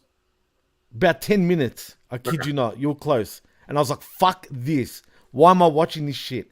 The only thing I was interested in is really Samoa Joe, because he's clearly now exclusive on Ring of Honor up until Collision starts. Clearly. Which is... I get it. He's the TV champion. That's cool. But that's not how you use Joe, damn it. Water after an oil spill. Oh, it's a bad oil spill. One of those ones that BP spill in the waters. You know what I'm saying? Clear as the water in Baltimore's Inner Harbor. Chinta says this is better than reviewing Dustin Rhodes' match on Rampage. Thank you. It always is better. We'll get there by tomorrow. Yeah, but cover your ears. Yeah, I know. Trust me. We're doing this so we don't talk about this shit. Put it that way. Yeah, but you know what? Message received. Come on, let's go. No, he really thinks that it's better than talking, Dustin. I know, but I got other things to do today. Ah, true. You got Senior Lippman. That's right. My parents are here. Yeah, cool. Are they there for long, by the way? They may stay the night. They may not. My father likes. What, they could go already, like tonight, say? Yeah, this is what they usually do. They come. Usually they just come for dinner and then just keep driving. But they got up too early and they got here too early, so we had lunch with them also. Oh, brilliant! I haven't seen my parents in about a week technically now, but anyway, that's another story. Next we see. Yeah, you can hear my father on the phone. Oh, I can too. There you go. Are you still there, Jeff? Oh, there you are, because it sounded like you walked off. That's all right. Anyway, next we get... I moved the mic so you could hear my father talking on the phone. Ah, true. Technically, I'm violating the Maryland Wire type statute by doing that. Really? Is that a real thing? Yeah, because it requires a dual consent, but... Wow, that's interesting. And I can't even say technically, it's surveillance in my own home, because technically they're the trustees of the trust that owns the home. Well, I knew that, but I'm surprised you're saying that publicly, but cool. Well, anyway. Listen, Unless you like track my driver's license or something like I don't exist in the real world. Like there's I'm no not even gonna address, ask. there's no property with my name on it. I know why, but we won't talk about why. But yeah, I get you, and I don't blame you, by the way. But anyway, did I mention Jade Cargill comes out to the ring for a TBS Championship Open challenge? I like this. This was the best part of the show. The best part of the best wrestling part of the show was these segments. You know what my intention was on this match? And I know she wears wigs, but I couldn't help but notice the friggin' glue around her forehead. I'm just saying. I figured that your attention was on Layla Gray. She looked good, man, actually, tonight. I'll give you that. You know what? I didn't understand why you were obsessed with her for so long, but I'll give you that. I get it now. She did look good. Fan and all. The Asian fan, whatever she was doing. She should be used so much better than they use her, but it is she what can it is. wrestle. That's true too. But she's Anyway. I mean, she's no better than the two jabronis that Jade beat up. Yeah, in terms of in-ring ability, sure. But she's got something about her there, and it's not just her looks or her backside or her chest. You know what I'm saying? She's got something to her. She has a confidence. She has a swagger. Absolutely, as she should. She has an it factor to her. Unfortunately, unfortunately, or I don't know what's better or worse, but she hasn't had to wrestle the last year and a half very much. Instead of training, she was in NXT or something where she'd learn how to wrestle and she could be something for 15 years. I mean, her position in AEW is terrific, but it's not doing much to advance her professional wrestling career. Advance her professional wrestling career, Jeff? Beyond age 30. Did you see what you were doing there as you were saying it? You're like, advance her professional wrestling career. Listen, you know us Italians, we talk with our hands. Italian? Get out of here. You know us Balkans. Balkan people, we talk with our hands. Well, that's true. You notice I do use my hands a lot. Well, just don't worry about the Croatian. You know us Macedonians. Macadamias, not Macedonians. I love macadamias. So do I. But anyway. Well, the first match, we see like 3 matches, I guess, in this, sort of. 2.5. 2.5. But 2.5. But first, Jade Cargill defeats Danny B. That's right. She gives her a right jab right in the beginning, and then yes, and it gives her a bro kick and knocks her out. They treat some jobbers like absolute horse shit. You know what's that? I know that Sheamus is not the bro kick; it's the bro kick, like the brogue Irish. No, brogue, yeah, with a G. She changed hers to the sister kick. Ooh, or the sis kick. It's a bro sis. A sissy kick, or the man kick. I don't know, something. No, it should be the people's kick, literally, or person kick. People's kick. And I don't mean that in a good way, like the Rock. I think that's reserved for Ava Raine. So, isn't that someone else in a different industry, Jeff? I don't think so. Isn't that Simone Johnson's ring name? Isn't it Ava Raine? Is it? Oh yeah, it is. Oh man, that sounds very oddly similar to a porno star's name. Wrestling porno, it's the same names. That's weird, dude. Anyway, I feel sorry for her, but whatever. It is what it is. Well, maybe I shouldn't. It is the Rock's daughter. You could take any poor name and put it into the NXT name, the bingo name a lot thing. Yeah. What do you call those things? The mixers where you put your hand in and you pick out a random number? The random, whatever. The I know what you're saying. It's just the NXT name-alizer. It's called something though. It's actually called something, but I forgot what it's called for some reason. I'm having such a old age moment. I'm having such a Diane. But I should know this. Joe Biden moment. Oh man, now it's gonna do my head in, but I'll get back to you on that. It doesn't matter though, because she does defeat Danny B. But then next, we get Mark Sterling coming out, bringing out another opponent for another open challenge, and this time it is Genesis. Right, Genesis. What a dumb name. Right, I was just going to say. What is she, a fucking Sega? And they're busy telling us that she had a stroke and had to teach herself how to walk and move again. But really? now she's wrestling. So wait, really? They said that? I didn't catch that. So if that's a true story, it's really inspiring. But it's more proof that professional wrestlers are not actually athletes. Sorry. Not these green tards. Yeah, you can't lose the ability to move your body and speak and rehab it and go back to being quarterback or shortstop. It's just not possible. Jesus Christ. Anyway, what a show. Right. Well, Genesis goes down with the company called Sega because, they're just pretty much gone bust. As Cargill makes a quick work of her too. Oh, hold on a second.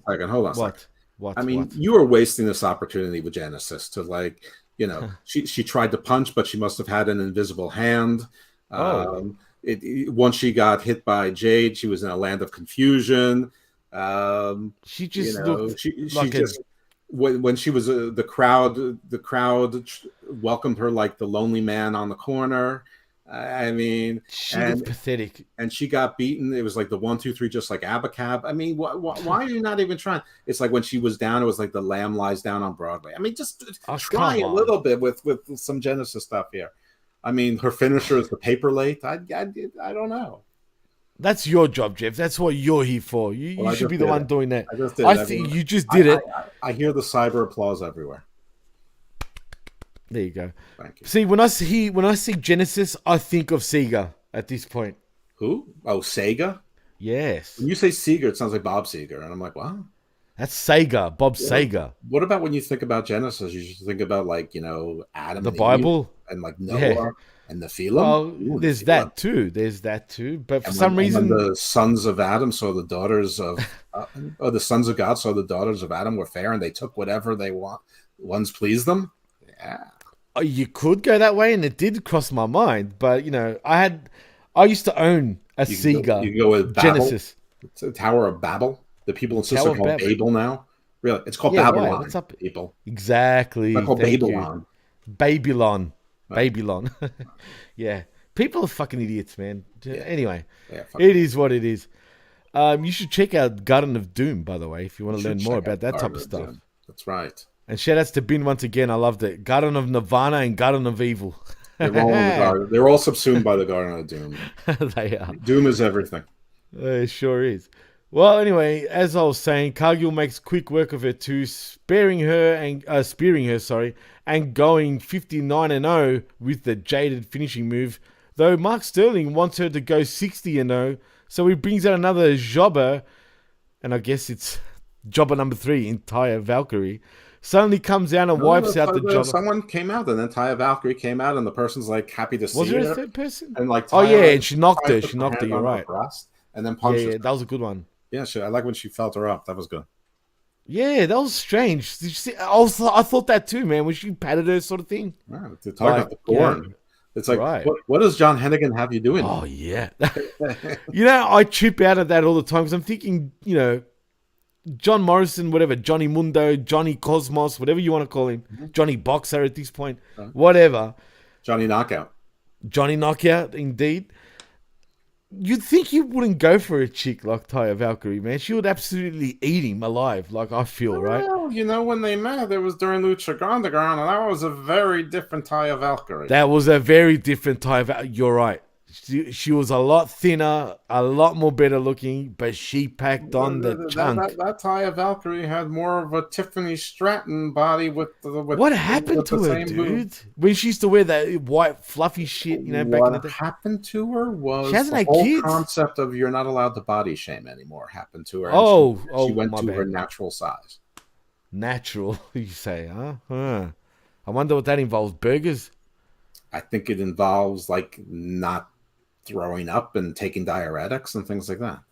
Fair call. But you know what? When your husband looks like $1 million in terms of looking after himself, wouldn't you be motivated to look after yourself for your man that looks after himself for her? Love is blind. Love is all around. Love is all around. Maybe he truly loves her. I'm sure. I hope he does. That's a lot to love. That's all I'm saying. Maybe she's got a lot on him. I don't know. Oh God! Maybe he really is that tight with the Miz. Maybe. maybe the Worldwide Underground was really Worldwide Underground. Shut the fuck up, Medium 5. I'll sing whenever I want to. All right. He's Jimmy Page. He'll do what he wants. Yeah, not that Page. The other page. No. Anyway. He's that bitch. I'll start shuffling, Mikey. Don't make me shuffle. Don't make Anyway. A live shuffle. But anyway, let's move on from this crap. Actually, it was your favorite thing. It probably was the best thing, really. It got worse here, but it does. It gets really bad because we get the Acclaimed and Daddy Ass. Well, Taya is off suspension. That explains why she hasn't been on TV for the last 4 weeks, and we haven't heard her name because she's been on suspension. I guess for touching. What was it? What's the woman's name? Audrey Evans again. Audrey Evans. Aubrey, I think it is. But yeah, Aubrey Edwards, isn't it? Edwards, right. Yeah. So they did mention that she was suspended once, but that was only once. Jinder says Jimmy sing like Weird AI, dude. AI kicks ass, bro. I think he was saying Weird Al, like Yankovic. Oh, maybe. Like could be I that. lost on Jeopardy. Oh, it is an L. It's not an I. Damn it! I thought he was talking about AI. Damn it! Like instead of I'm bad, I'm fat. Hey, there was fat. Don't you remember that version? I'm fat. I'm fat. Who was that sung that? Weird Al Yankovic. Oh, it was. It was. You're right. He calling me fat, bro. I don't have a mustache and weird hair and leathers in a parking lot. Crying out loud. Is he still alive? Yep.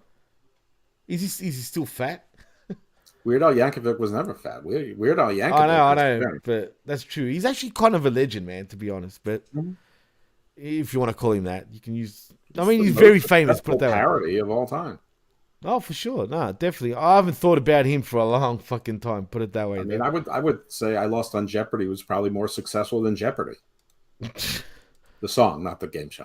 Hey, it was a big fucking song, dude. I mean, that must have charted worldwide at one stage. I mean, seriously. The Greg King Band had 2 songs, the breakup song and Jeopardy, and then the Weird Al Yankovic totally John Cena him. Oh, shit, man. How old would he be now? 70? Which one? Al? Yeah, Al. I'd say his mid-60s. I haven't seen. I wonder if he still looks good at least. He might be 70. Jeez. I mean, I remember time flies, bro.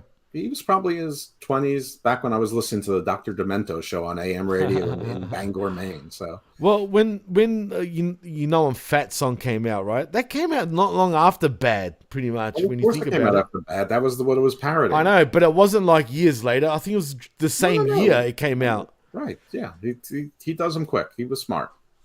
My parents have got that album fucking on vinyl still, man. That would be Weird Al Yankovic or no. The Bad Michael Jackson Bad. Okay. The album, that is. And Thriller, probably. Okay. Oh, my mum was into all of that fucking MJ shit. So was I when I was young. I mean, who doesn't like MJ? I know you can call him whatever you want, but come on. And you'd be He's right. still, yeah. It doesn't matter if you're black or white. That's what matters. He's just a human being. He was the king of pop. The king of pop. And I'm not talking about Sada Pop. I'm talking about pop, literally. Mm-hmm. And say what you will, he really was. He's untouched in that sense. But anyway, that didn't sound right. I better not go there. Anyway, the Acclaimed and Daddy Ass make their entrance for a match against the Varsity Athletes in Ari Daivari. Ari, not so trust-busting Daivari, that is. Tony Nese and Little Pecker, Josh Woods, apparently, who are waiting in the ring. Max Custer raps about Tucker Carlson and Josh Woods' tiny balles. Yeah, great. Cool. Very, very childish. Yeah. It just was childish. But anyway, whatever. Daddy Ass and the Acclaimed end up defeating the Varsity Athletes. No brainer over here. You know, they're always going to win. So, Sesame, Daddy Ass. Right. So, is this going to lead to an Acclaimed versus House of Black match at the Double or Nothing? Or no? Or do we even care? Wow. Look at this guy, Jinder. Tweet Weird Al so we can make a PWC theme song. What would he say? I wonder what he would say. What would he call the PWC? Well, I think he'd probably ask $45,000 first. True. Yeah. Oh, it's easy. I've got 10 million in the account. Remember, we're on TNT soon, Jeff. Remember, we're paying our way there, like TK. Yeah, but listen, we need the TV time first. More than we Don't need worry. the song. Everybody has a price, but yeah, we do need the TV time first. We can get a song for a more reasonable level from rock legend John Kiernan. Right, yeah. Well, anywho. Are you making fun of my friend John Kiernan? Wrote the song for Shane Taylor, for PJ Black, Yeah, you've told me that. for You've told me Dragon that's Lee. true. How much would he charge, you think? Say. Oh, don't worry about it. Do we get Lippman rates over here? Could we get possibly $5? You know what I mean? Like, No, I don't think it'll be $5. no, okay. Say $100. Is that too low still? I think that's too low. Yeah. $200. So I know you're going to say 500 around a couple 500 bars of bucks. acoustics for. Okay, all right. That's. Listen, I don't really know what his rates are, but I wouldn't do it for $200. I don't think he would either. All right. Realistically, I'm going to say this, and I'm being honest now. $500. I think he would say yes. To write it, to record it, I would think no. Wow. So now we're going to go into the thousands. You need studio musicians. You need to rent a studio time, and you have to. I've got a studio behind me, dude. Yeah. Oh, so flying to Melbourne is going to be cheaper. No, but that's what the internet's for. You can just send it via the internet. Well, you know what? I'm friends with him on Facebook. I'm friends with you on Facebook. Go introduce yourself. No, we're very different, buddy. I'm friends with him on Twitter. I'm friends with you on Twitter. Go introduce yourself. There's friends on Twitter? No follows? No weird followers? Whatever follows. I'm joking. What's his name again? Because I forgot. I'm not saying it. Okay. John Kiernan. There we go. He's done tons of independent wrestlers' music. Oh, God. Million 5 PWC, poor wrestling cunt. That's actually quite a good one. I'll give you that. No, it's pure white colonizers. We told you this. Yeah, that is weird. Stop saying that, Jeff. Pure white colonizers. God damn it. Powerful white colonizers?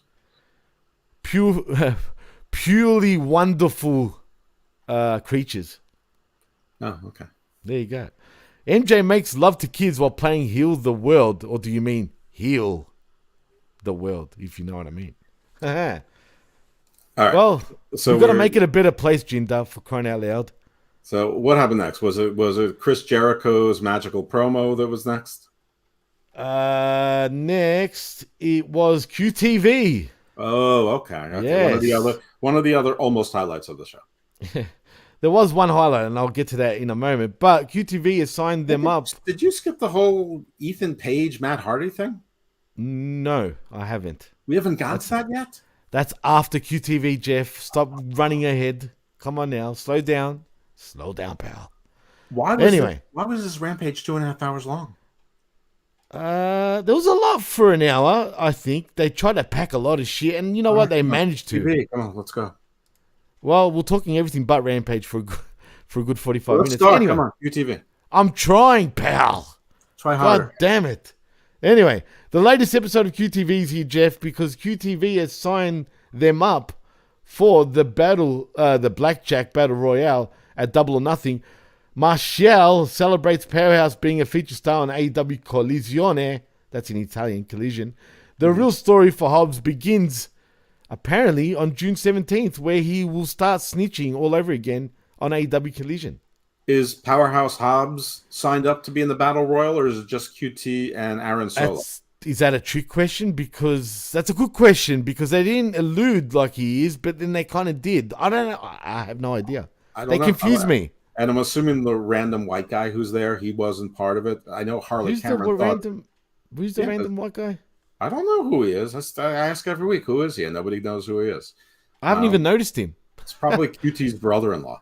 Anyway, it could be. And then Harley Cameron says, "Oh, finally, my pay-per-view debut," and he's like, "Not you." But he did say something funny. He opened by asking Aaron Solo if he hacked Matt Hardy's account because there was a fake Matt Hardy account. Yeah, that's true. There's a work shoot right there, brother. So that was funny, and the stuff with Harley thinking that she was going to get a pay-per-view payday, and but that pushing, the shoving going on was kind of weird by Mr. Swallows a lot. Oh, that's weird. And then Aaron Solo goes to him. So what does that do for us about Hobbs being on Collision, and QT's like, you weren't on the poster. I mean, what the hell? I mean, it's like not even responding to what he was saying. I mean, that's just making his point. Yeah, we weren't on the poster, boss. Why weren't we on the poster with him? I mean, Yeah, why? Why is Hobbs on Collision and exclusively the way they alluded that he was going to be a centerpiece for Collision? right. And I mean, so these are the reasons why I didn't think this was very good. I thought there were a couple funny parts in it, like chuckle, but most of it, I mean, left me scratching. I mean, segments like this are supposed to answer questions, not cause questions. I mean, they're supposed to be sort of the chorus or the narrator in their way. Instead, it's just more muck in the soup. It is, and it's really for nothing. Like, why? Like, what? It's all for nothing. It's all bullshit. It's all Malaki, sorry. Malacca. It's just all bullshit. Yeah, it's all Malakias, in other words. Malacca. Malakias. Malaki does come from Malacca, actually, if you look into it. But really? Anyway, Malakias. Malakias is how you say it in Greek. Mm. That's what it was. It was a load of shit. But anyway, I still enjoy it for the shit that it is, though. For whatever reason, it's your fault because you got me into QTV. I didn't this week. I did not. I found this to be very confusing. I am too. I'm confused too. But and like whatever. I was left with the inference that Hobbs is not in the battle royal because they're making a whole big deal about how June 17th the show is going to feature him. So like, why wouldn't you say his return to prominence is going to start when he wins the international championship? And we're going to help him get there because I got all of us into the casino battle royal. Just sounds like I entered us into the battle royal, and he's looking at Solo and the other random white guy, who none of us know who he is, and I still haven't seen him supposedly. But yeah, weird. Anyway, I don't know. It is what it is. But yeah, what do you do? Next, though, we get Tony Schiavone in the ring to interview brother Zay. Right, goes from bad to worse. And the Hardys. Ow! No, it's yeah. Oh, I just saw La Sicaria walk by and I didn't see it because I was reading. Ooh, Glenn McGrath. All right, Jeff. Isn't your dad just there for crying out? You think I act differently when they're around? Oh man. That's all right, Jeff. That's why I love you, man. You're one of a kind, that's for sure. My father's talking to me, and Viv goes to the bathroom like this. I'm like, I'm looking at her ass. Why aren't you? He's like, I've seen it before. I'm like, ridiculous. I'm like, check out my woman's ass. Check out that. What about your mother, Jeff? My mother brings her clothes every time, and she goes to Viv. She goes, they're sexy. I go, what the hell are you talking about? You don't have sexy clothes. She's like, I was sexy. I'm like, when? She's like, you don't know. You were away. I'm like, maybe you were sexy like in your 40s and 50s. Come on now. Oh, man. Maybe she was fucking sexy in her 40s and 50s for crying out loud. Well, that's your mum, obviously. I mean, I didn't see it. My mother was never sexy. Oh, God. Let's not go. Why do I get weirded out from this? Woman, but sexy. I wouldn't say sexy. Oh, I'm sure your dad would have been like, she was a I won't go there. But anyway. I honestly don't think so. Well, I'm not even going to ask any more questions about that. But, you know, you got to love parents, though. I mean, they've been together like 6,000 years now. Wow. Well, that's what happens. Once you've been together for that long, shit, you know. I mean, literally, it's been more than 50 years. Good on them, man. That's awesome, man. Like, really, I mean, shit. It is great. I mean, shit. It absolutely is. Well, anyway, let's go, though, back to Rampage, because Tony Schiavone, like I said, is in the ring with the Hardys and Brother Zay. And then Matt says their trios match against the Guns and Ethan Page is official for Double or Nothing. I assume maybe the pre-show, though. Matt will control Ethan's contract after they win. But then Jeff speaks up like a weirdo and says they want to win the AEW Tag Team titles. And then Ethan Page ends up interrupting. Jeff starts talking about music as the soul. That's what I'm saying. He's weird now, dude. And thank God Ethan Page interrupted. You think that was like on the fly? They're like, quick, stop this guy from talking because he doesn't know what he's talking about. I don't know. That was a pro move, though. It was, if that was the case, because Jeff has gone weird, dude, since he's gone straight. And I don't mean straight like as in he likes women suddenly. You think he's sober? Okay. So, yeah, I don't think he's sober, actually. I think he's just switched to, like, you know, lithiums, quaaludes. Yeah. Things with them with Zapan. With Zapan, exactly. Just not any more oxys or like You know, the Come other here, ones. you. Come on, camera. Oh, here we go. Oh, she's not coming. She doesn't want to. She made a face. Oh. But you're missing to. She's got some boobage bumping up and down. Doesn't she get fucking pissed with you saying that, especially on live? No. Oh, well, good. No, I mean, if that's the case, great. She's a Latin woman from the old country. She not only does she like Off being the boat, huh? she would be offended if she wasn't objectified. Wow. Oh, I love Love Sakata. She's awesome, man. I mean, absolutely. And you know what? Wait. Why? Why? Yeah. It's not possible to make it. Why? What time is it? It's 5:45, 10 to 6. It's in 45 minutes. Yeah, it's 10 to 8 over here. Well, anyway. Yeah, let's get back to this weird promo. Did I mention that Ethan Page came out yet? He does, yes. He never wanted his contract to be put on the line. He's dealt with Matt for way too long and says he's done with it all. Ethan tries to appeal to brother Zay, reminding him of how they bonded, which is weird, and how he supported Zay's moaning gimmick. Oh, yeah? If that was his idea, Jesus Christ, that's all I'm going to say. Right, which we've never seen any of this before. Never seen anything of this, unless it was on Dark in the Dark. All right, we got to speed this thing up. But while Ethan Page I'm trying. You keep cutting me off. I will succeed. So while Ethan Page is doing this, he tricks Zay into a handshake and he doesn't let go. And while he's not letting go, with holding him in the handshake, the Gunn brothers come in from behind and they beat up the Hardys with in chairs. The most weakest fashion ever, mind you. That's right. And then Ethan Page and the Guns begin the beat down on Zay, and then they end up Pillmanizing his neck. So they basically broke his neck, and they said, you're never going to moan again. In fact, you may never wrestle again. Yeah, pal. And there goes the career. Right. So this is so bad that either way they're running this feud back. Well, let's move on because I felt like there was deja vu in this thing. I've seen these 3 weeks in a row on Rampage, as a matter of fact. Mm-hmm. But anyway, next we get Jericho, though, cutting a promo on Adam Cole from the commentary table. He calls Cole a coward and says if he was there right now, he'd beat his ass. Adam then, funny enough, shows up and on the big screen too and says he'll make Jericho's life a living hell by beating his ass every time he leaves an arena. Jericho says the legal ban is null and void because he's challenging Cole to the most famous unsanctioned thing in AEW, an unsanctioned match. He has legal documents that are on giant AEW letterhead because that's where legal documents are drawn up. That's what the court issues its rulings on, AEW letterhead.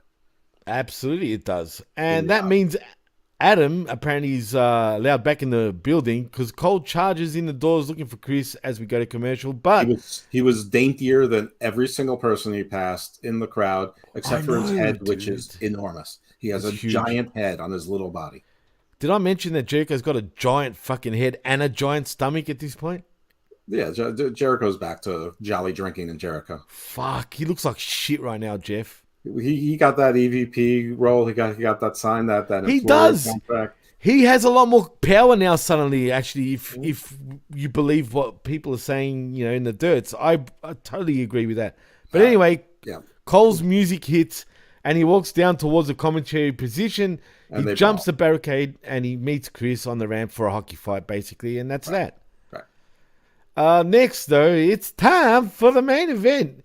I hated this match, though. It is Dustin Rhodes. No interviews back and forth, nothing. Just Mark Henry talking to air. True, there wasn't. You're right. That's a first, actually. I don't recall. Maybe Bishop Khan is pretty crap at talking because you never hear him talk anyway. He really isn't. But he not? No. He can speak a little bit. I mean, not really. And Dustin is celebrating. Well, that's what Nana's there for, dude.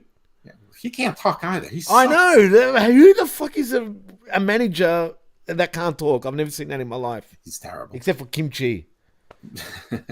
Well, that's the only exception. Kimchi was, it was just, it came with the mask. Like 15 people were Kimchi. Yeah, but he would never talk. He would just sort of like point. You know what I'm saying?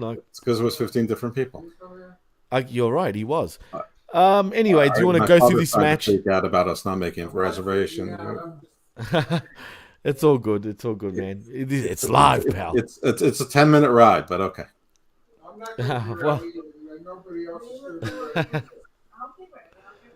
Oh, everyone's awake. Anyway, Basically, Dustin Rhodes ends up defeating Bishop Khan in a bloodbath on Dustin's behalf.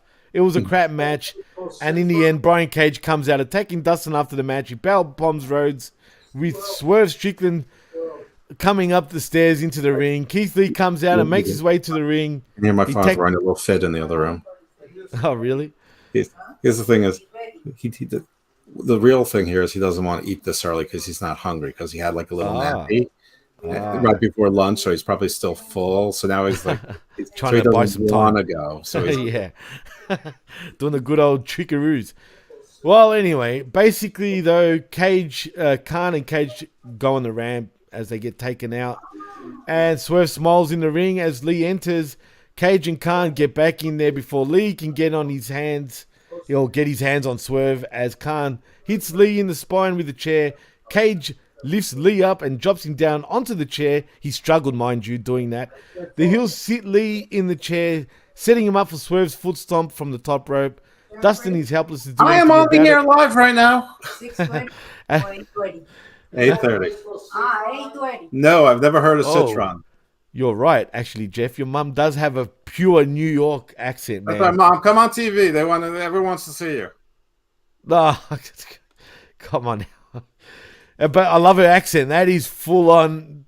You were right. When you said, Just come in here and yell at me up here. They want to hear you. no, God.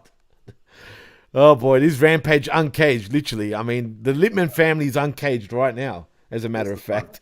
Literally. Yeah, let's hear. They can't hear you. Speak into the microphone. Hello. Hello, how are you? Okay, good. Sorry to have to put you on like this. This is You great. can- This is perfect No, radio. we just wanted to. We have a 6:30 reservation, and we're trying to figure out how to make it. Oh, Or- really? Yeah. Oh, no. Everybody. We have another place, Citron. It says Wow. at 7:30. I've never heard of Citron, but we could easily make Isn't that a the car? 6:30. But he doesn't want to go. That's the real reason. I don't care about going to Glenwood's either. Okay. This feels like an episode of the Lippmans. As a matter of fact, suddenly. The It's like Lippmans. you know how like everyone loves Raymond and Yeah. everyone hates Chris. That's it's like I don't know. It's like everyone barely tolerates Jeff is my show. Everyone barely tolerates Jeff. As a matter of fact, tell your mother for me, like off the air preferably, that I love her accent.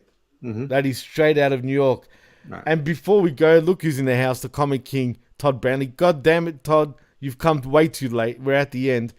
And I think we could pretty much See what your naps cost me. take it home from now, really, Jeff. Yeah, I mean, did see I what say your who won? I did. See what your naps Yeah, and your I know. your- My bad. your- I didn't know I was going to get this your crazy. naps and snacks. They caused me. Well, family you know what? fight. We've retained viewers somehow. This seems interesting to our listeners and viewers. It is interesting. I'm not going to lie, but he says sorry for the late run-in. It's all good, brother. That's You right. missed out on a lot of things in the last 10 minutes. Right, we had two heel factions beating down the faces leading up to pay-per-view matches on one show. Yeah, that's it. It's Just simple. like on Dynamite, we had two nut shots on two back-to-back segments leading up to pay-per-view matches. 2 nut shots. That's And right. to take it out, I am going to play some Freddie Mercury anyway, because it's AI, pal. This again? Did you mention how Dustin was bleeding? I did say that. Crimson I'm pretty Man? sure I did. Well, I don't know. I was listening to them fight. Yeah, I know. I love your family already. Just hearing what's going on in the background. Well, not now anymore, but just before. But your mum has the best accent ever, and you weren't wrong when you said she's got that pure, like, I mean, New just York any episode of accent. Seinfeld with either Seinfeld or George. She is literally a live episode of Seinfeld. Wow. That's right. That is awesome, though, man. But Where everyone anyway, loves Raymond. It's all the same. In fact, If only- everyone loves Raymond took place in Lynbrook, New York. I went to Lynbrook High School and middle school.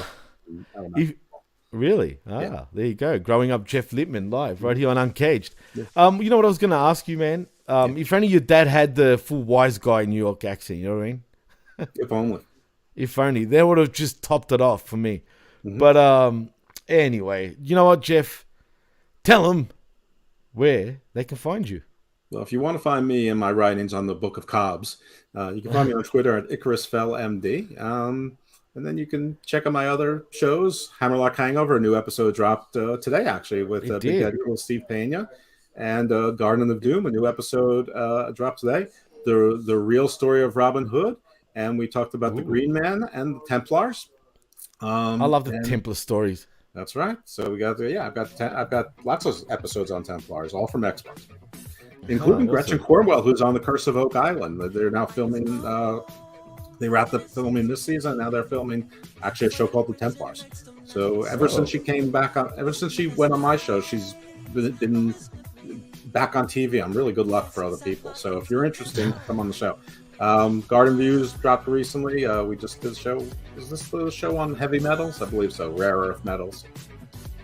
Yeah, cool. Heavy metal. Heavy metal, literally, not the genre, but metal. Right. Rare earth metals. But the song literally. Heavy Metal from Don Felder from the movie Heavy Metal was my outro. Oh, even better. I'm going to listen to him actually, probably once I jump off over here. As I'm actually interested. I know Homeboy listens. Yeah, well, Homeboy, if you're listening to me now and if you want to get out of retirement like you've been busting my chops, I'm available. Well, he's in retirement. Yeah. Just let him don't make a liar out of him. He's on a break. Yeah, I wanted to put this up because look what Medium 5 says. I wanted Sakari to come on. Only so much I can stand looking at two dudes. Liar. I need the visual stimulation. He can't get enough of us. Yeah, he can't, as a matter of fact.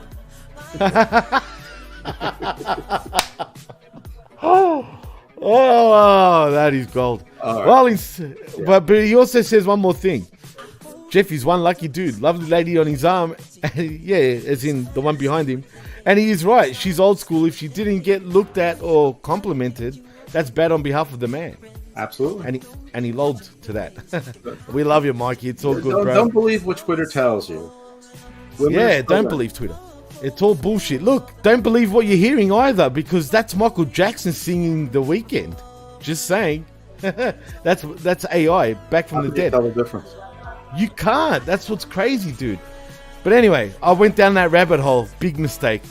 But in saying that, if you want to follow me, you can on Twitter at DJ MassFX and also at the PWC Network. Todd says never believe Twitter ever. True words, never spoken.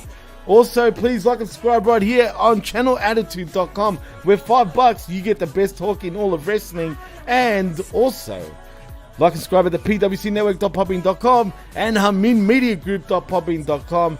And we're out. So in saying that, stay evil and shoot off, Jeff. And say hi to your family for me. Peace out. All right. Bye. Bye.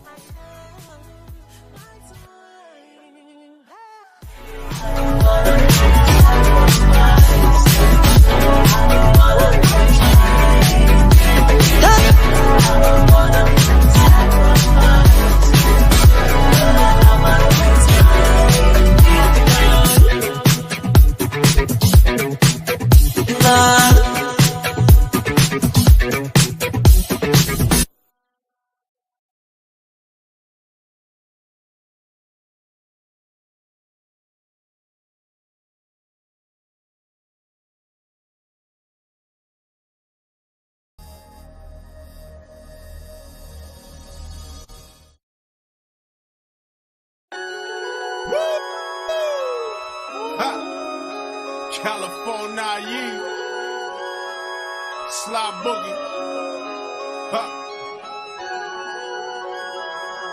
finna make this crack real quick. It ain't no problem. Believe me, man. It's nothing. We drunken, we buzzing. Tonight we gon' be clubbing. Dysfunction is jumping. Tonight I'm fucking something. We hustling, we thugging. Talk shit, we gon' be dumping. No bluffing, it's easy. Believe me, man. You might see me in the back with a flask of yak, swigging on it like I'm guzzling a glass of tap, with some kush wrapped up in a plastic sack, with the finesse that the rest of these bastards lack. When I fall up in the spot, all the bitches pause. It's the nigga from the block with the biggest balls, and it ain't too many niggas that can fit his draws. And when he wild out, you don't wanna get involved, cause it ain't no love, and the slugs gon' spray when they close the club, cause the thug don't play. And showing up can really have a fucked up day, cause I'm serving up more beef than a buffet. Oh yeah, With way more flavors than our latest, with some players that's as crazy and shady as Al-Qaeda. That specialize in laying down haters. If it ain't now, it's going down later. Believe me, it's nothing. We drunkin', we buzzin'. Tonight we gon' be clubbing. This funk shit is jumping. Tonight I'm fucking something. We hustlin', we thuggin'. Talk shit, we gon' be dumping. No bluffing, it's easy. Believe me, man, it's nothing. Nigga, I snatch your card and backslap you for acting hard. Rat pack you and mac your broad and clap at you from handlebars with a bite that's as bad as Jaws. Nigga, you don't even have to like me. When it comes to being shiesty, I'm twice as likely. Jack your jewels if your ice is pricey. Smack you with the 2 L's and swipe your wifey. And get all up in your brain like witch doctors. I don't really need no chains and wristwatches. I blow like propane, you can't stop this. With more games than PS2s and Xboxes. I got some sexy foxes pressed topless. Butter pecan, Rican, vanillas and plush chocolate. Yeah, all up at the mosey feeling freaky. And when I say it's gon' pop, believe me, it's nothing. We drunkin', we buzzin'. Tonight we gon' be clubbing. This funk shit is jumping. Tonight I'm fucking something. We hustlin', we thuggin'. Talk shit, we gon' be dumping. No bluffing, it's easy. Believe me, man, it's nothing. Contest and Buddha bless the best Sheba. No stress, straight to the chest, the best reefer. With the anesthetic effects of fresh ether. Jack up your leverage and mess your technique up. I'm dangerous as sex with a roughneck skeezer. Stocking up the medicine chest with Lexiva. I bring the beef and bust. Watch your team up and break out like flesh infected with eczema. I pull holes and post and blow dosha. Bulldoze over my foes and blow toasters. Book shows over the globe, it's all culture. Reppin' the West Coast and posing on posters. I chin check when I come from the shoulders. And catch wreck when I come from the holsters. And clap the 4 easy and run, it's as easy as 1 + 1. Believe me, it's nothing. We drunkin', we buzzin'. Tonight we gon' be clubbing. This funk shit is jumping. Tonight I'm fucking something. We hustlin', we thuggin'. Talk shit, we gon' be dumping. No bluffing, it's easy. Believe me, man, it's nothing. We drunkin', we buzzin'. Tonight we gon' be clubbing. This funk shit is jumping. Tonight I'm fucking something. We hustlin', we thuggin'. Talk shit, we gon' be dumping. No bluffing, it's easy. Believe me, man.